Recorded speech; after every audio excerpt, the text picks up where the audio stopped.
This is a telephone. It's probably the image that immediately comes to mind when you hear the word. No one calls them telephones these days. They're simply referred to as phones, a term which evokes any device that consists of a microphone, speaker, and preferably an apparatus on which to dial a number. This can, of course, be a rotary phone, touch-tone phone, a mobile phone, or cell phone, or even Skype. But I digress. There is much debate and controversy surrounding the telephone's creation. While Alexander Graham Bell was the first to be awarded a patent for his model of an electronic telephone in 1876, many credit the actual invention of the telephone to Philip Rice. The Rice telephone was essentially used for music, whereas Alexander Graham Bell's was used for transmission of articulate speech. Thomas Edison, by many accounts, was the first to practically use his version of the telephone commercially, and Edison himself claimed that his phone was used for receiving, whereas Alexander Graham Bell's phone was used for transmitting. So the two were essentially used in tandem. There have been many models, upgrades, and changes in the format of the telephone in the nearly 1.5 centuries that it has been in use. That's right, the phone has been in use for nearly 150 years. These days, they've gotten so sophisticated that their function as a phone often comes secondary to many of the other apps and gadgets they come bundled with. Now, why am I telling you all this? Because with 150 years of innovations, improvements, and superior technology, there's no excuse for a standard landline phone to suck, right? Well, I just bought a new one for my home. Let's take a look. This is it. This is the Emerson something or other caller ID phone. I mean, it's so bad, I'm not even going to bother trying to recall what the full name of it is. It is a POS. It has a caller ID, which is the main reason I bought it, because I'm with Time Warner, and this is their home. I got their home phone service. Anyway, that's neither here nor there. But the fact of the matter is, I paid for caller ID service, so I got a phone with a caller ID. And look at that.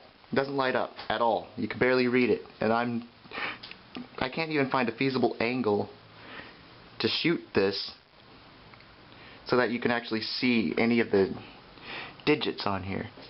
Even to the naked eye, you really have to strain and hold it up to the light to find a feasible angle to even read it. So it's pretty much worthless. The biggest problem with the caller ID is not the fact that you can't read it, and you'd think that would be the biggest problem with a caller ID, of course. It's the fact that, by the way, this isn't plugged into the wall because it goes off often and it's really bad.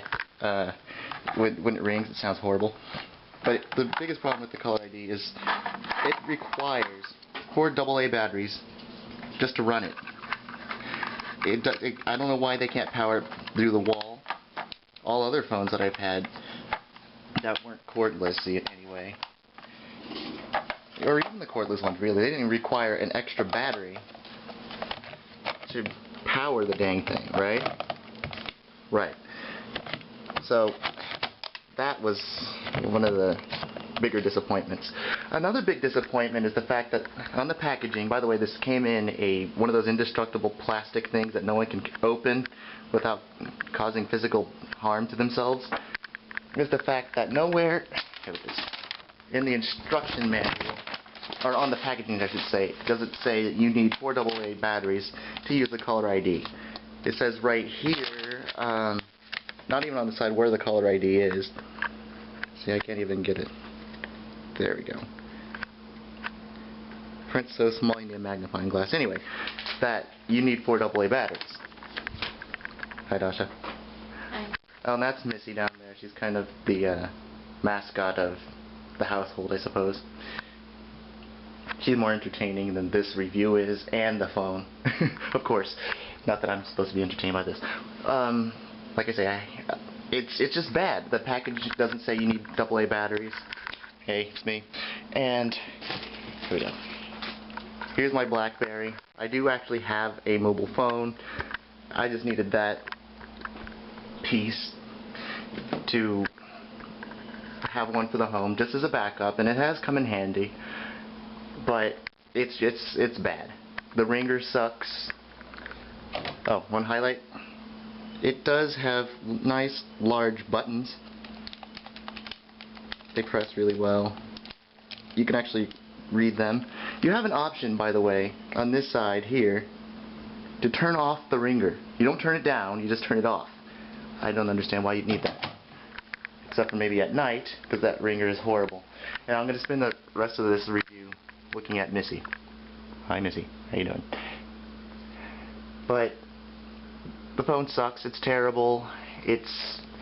I bought it because it was inexpensive and I needed a phone, and it's bad. The caller ID is horrible. The phone itself, the ringer's terrible. Well, I will say this. Okay, here.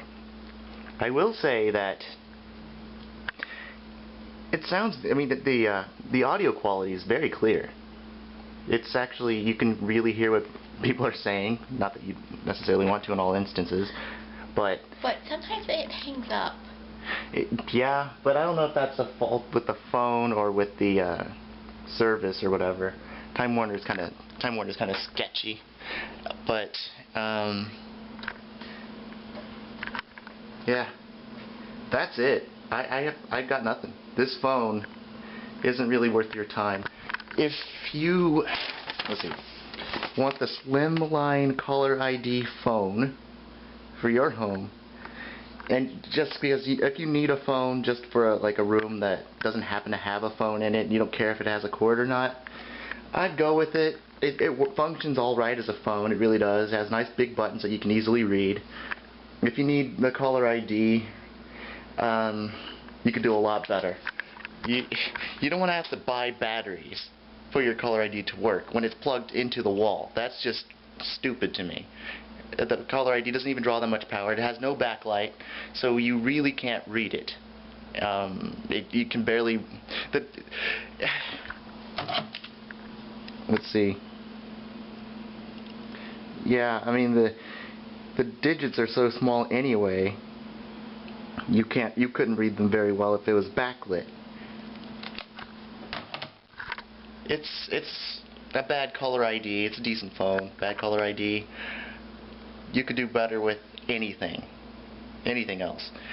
So I just don't understand how, with 150 years of, you know, improvements to the technology and everything, here's Missy again, why they're making phones that are that bad. I mean, the caller ID has been around for nearly 20 years, and that's horrible. It's a horrible phone. Thanks.